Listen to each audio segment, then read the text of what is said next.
पुढाकाराने हा पूर्ण कार्यक्रम आपण राबवतोय आणि याच्यामध्ये जे नेतृत्व केले चाललं आहे ते म्हणजे आपल्या शहराच्या प्रथम नागरिक नगराध्यक्ष मॅडम, SDO साहेब, तहसीलदार मॅडम आणि तायडे साहेब, नायब तहसीलदार साहेब, इतर सर्व मंचावरील सर्व मान्यवर यांच्या मार्फत नेतृत्व केलं चाललं आहे. आणि मला सांगायला आनंद होतो की 2 टप्प्यांमध्ये हे शिबिर घेणं अपेक्षित होतं. आपल्याकडे 110 महसूल मंडळ आहे, तो ग्रामीण भाग झाला आणि 19 नगर परिषदा, नगरपंचायती, नगरपालिका आहे. असं नागरी आणि शहरी असं याचं विभाजन होतं. ग्रामीण भागातल्या ऑलमोस्ट सगळ्या महसूल मंडळांचं काम आपण पूर्ण केलेलं आहे आणि आता शहरीचा पण हा दुसरा टप्पा आहे ज्याच्यामध्ये पूर्ण आपल्या नगर परिषदा, नगरपंचायती कव्हर होत आहे. मला सांगायला आनंद होतो की अगदी उत्कृष्ट प्रतिसाद सगळीकडे मिळाला होता आणि मी नागरी भागामध्ये जिथे जिथे मी कार्यक्रम अटेंड केला आहे त्यापैकी सगळ्यात उत्कृष्ट प्रतिसाद आपल्या मार्फत रावेरमधून आपल्याला प्राप्त होते. याबद्दल आपल्या सर्वांचे अभिनंदन. तर मला सुरुवातीलाच प्रास्ताविकामध्ये पण लक्षात आलं की आपले SDO असतील, तहसीलदार असतील, नगराध्यक्ष मॅडम असतील, CEO असतील, म्हणजे नगर परिषद आणि महसूल प्रशासन तसंच इतर सर्व अधिकारी आणि आपल्यामधलं कम्युनिकेशन हे अगदी उत्कृष्ट प्रकारचं आहे. अगदी उत्कृष्ट प्रकारचं सहकार्य आपल्याला लावत आहे. त्यामुळे कदाचित हा उत्स्फूर्त प्रतिसाद असेल. यापूर्वी बरेचसे म्हणजे जिवंत सातबारा असेल आणि इतरही सर्व मोहीम असतील, संजय गांधीची लाभ देण्याबाबतची मोहीम असतील, ती उत्कृष्ट पद्धतीने राबवली गेलेली आहे आणि त्याचाच परिपाक म्हणून आपण मोठ्या प्रमाणावरती जे नावाचं डिस्ट्रीब्युशन आहे ते आज या कार्यक्रमाच्या माध्यमातून आपण करू शकतोय. ह्या कार्यक्रमाचे 2 अंग आहेत. एक तर तुम्हाला लाभ देणं तर आहेच, परंतु आता नव्याने शासनाच्या योजनांमध्ये भरपूर मोठे बदल होत आहेत आणि नवीन GRs येत आहेत, नवीन वेगवेगळ्या योजना येत आहेत, सवलती आपल्या सर्वांना मोठ्या प्रमाणामध्ये शासनाकडून उपलब्ध करून दिल्या चालल्यात. या सर्वांची प्रचार प्रसिद्धी होणे आणि आपल्यापर्यंत या योजनांचे लाभ पोहोचणे आणि निरंतर वर्षभर देखील या सर्वच योजनांच्या माध्यमातून आपल्या सर्वांपर्यंत शासन पोहोचणे हा ह्या दुहेरी म्हणजे संकल्पनेतून हे अभियान आपण राबवतो. आता जरी हे नागरी भाग असला तरी सुद्धा मला वाटतं हा ग्रामीण पट्टाच आहे. म्हणजे नागरी भागामध्ये पण सगळ्यांचा जो मूळ व्यवसाय आहे तो शेतीचा आहे. आपल्यापैकी शेतकरी किती आहे? सगळे शेतकरीच आहेत. म्हणजे जरी आपण म्हणत असतो तरी आपले प्रॉब्लेम्स हे ग्रामीण भागाशी निगडीत जास्त आहेत. म्हणजे सातबारा आपल्या जिव्हाळ्याचा विषय आहे, शेतीचे रस्ते आपल्या जिव्हाळ्याचे विषय आहेत, वाटणी, पोट हिस्सा मोजणी हे सगळे आपले जिव्हाळ्याचे विषय आहेत आणि याच्यासाठी शासनाने आता मोठ्या प्रमाणामध्ये बदल घडवून आणलेले आहेत.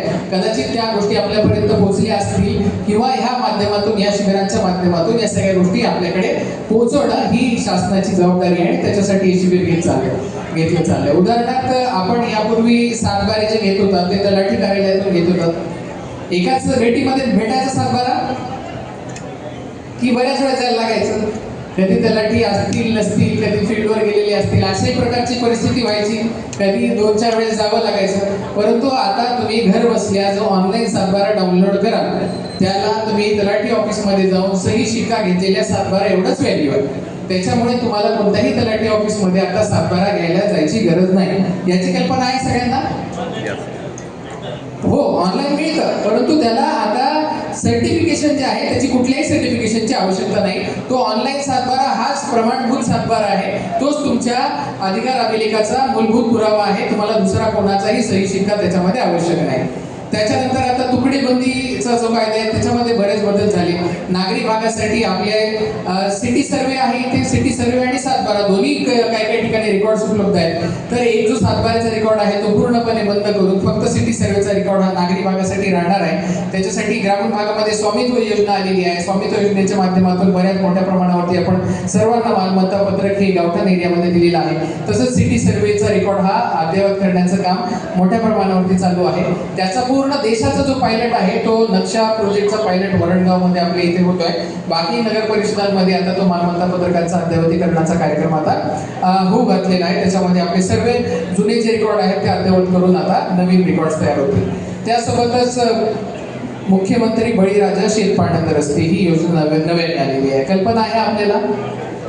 आणि मला सांगायला आनंद होतो की संपूर्ण राज्यामध्ये जो पोर्टलवरती पहिला रस्ता नोंदवण्यात आला तो आपल्या जळगाव जिल्ह्यामधून नोंदवण्यात आला आणि आपल्या सर्वांच्या जिव्हाळ्याचा जो विषय आहे की प्रत्येकाच्या शेतापर्यंत रस्ता गेला पाहिजे हाच या योजनेचा मानस आहे. आणि कालच आपल्या इथे आणखी 23 नवीन रस्त्यांची जी नोंदणी आहे ती पोर्टलवरती करण्यात आलेली आहे आणि येत्या काही वर्षांमध्ये 100% हे सर्व रस्ते आपण तयार करून घेणार आहोत. त्याच्यासाठी आपण 15 सर्वेयरची फक्त ह्याच एका कामासाठी एक वेगळी ऑर्डर काढलेली आहे आणि ह्या 15 सर्वेयरचे फक्त आता शेत पाण्याच्या रस्त्यांची मोजणी करण्याचं काम सध्या करत आहे आणि मोठ्या प्रमाणावरती आपल्या इथे जिल्ह्यामध्ये ही रस्ते आपण तयार करून घेणार आहोत. त्याप्रमाणेच पोट हिस्सा मोजणी हा एक आपल्या जिव्हाळ्याचा विषय असतो. पोट हिस्सा मोजणी असेल, त्याच्यानंतर भावाभावांमध्ये वाटणी पत्रक तयार करणं असेल, कर्जापा असेल, या सगळ्या गोष्टींचा अवलंब करणे.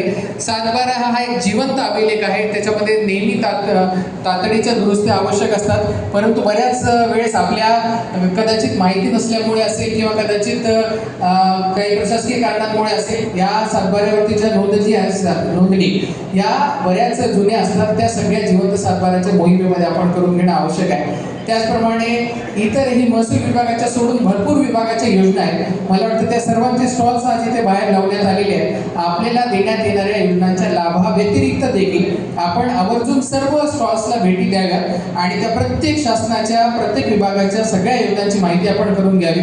उदाहरणार्थ आपल्याकडे आता नवीनच मुख्यमंत्री मत्स्य संपदा योजना आली आहे, मुख्यमंत्री पशुसंवर्धन योजना कार्यक्रम आलेला आहे. याच्यामध्ये नव्याने मोठ्या प्रमाणावरती योजना आपल्याकडे उपलब्ध करून देण्यात मदत या प्रशासनाच्या माध्यमातून केली जाईल अशा प्रकारे आपण सगळेजण याच्यामध्ये सहभागी अशी होण्याची विनंती करतो. आमचे जे काही दिव्यांग बंधू भगिनी आहेत त्यांची सुद्धा काही अडीअडचणी आहेत ते ते केले जातील.